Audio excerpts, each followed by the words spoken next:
C'est dans le contexte sécuritaire actuel que se déroulait à Lille le Forum international de la cybersécurité les 20 et 21 janvier dernier.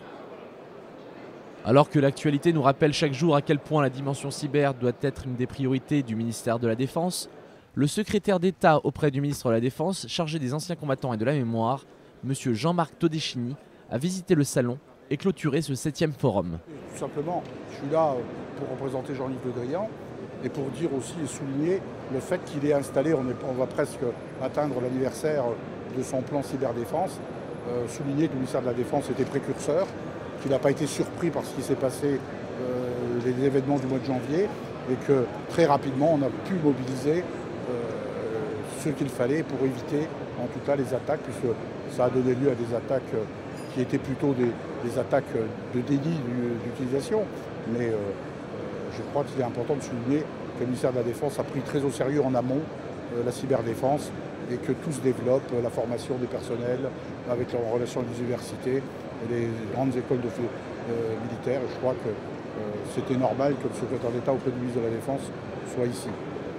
Monsieur Todeschini a pu rencontrer et s'entretenir avec les acteurs de la cyberdéfense réunis pour l'événement et organisés autour des 4 grands points d'effort du ministère. Point d'effort dont le ministre a parlé au cours du discours de clôture du forum, tout en rappelant les 6 grands axes du pacte cyber pris par le ministre de la Défense, monsieur Jean-Yves Le Drian. Et ici, au sein du pôle d'excellence cyber, c'est bien les 3 dimensions. La multiplication des cyberattaques que nous constatons à l'heure actuelle confirme plus que jamais la dimension stratégique de la cybersécurité et de la cyberdéfense. Au vu des événements de début janvier, le ministre de la Défense a immédiatement pris la décision de mettre en place une structure de crise qui est dirigée par le vice-amiral Coustière, ici présent, et qui s'appuie sur les compétences de tous les organismes du ministère. Notre doctrine d'action dans le domaine cyber s'organise désormais autour de 4 grandes fonctions qui visent à nous protéger, nous défendre, nous renseigner et agir. Lors du précédent forum, Jean-Yves Le Drian avait annoncé mettre en place un ensemble de mesures fortes dans le domaine. C'est dans cette perspective qu'il a lancé, en février 2014, le pacte cyberdéfense. Ce sont 50 mesures pour changer d'échelle.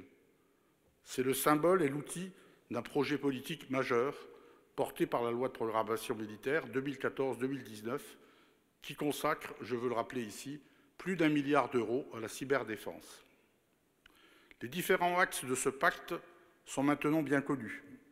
Durcissement du niveau de sécurité des systèmes du ministère, recrutement de personnel et définition de parcours professionnels adaptés, renforcement de la communauté nationale de cyberdéfense en s'appuyant sur un cercle de partenaires et sur les réseaux de la réserve.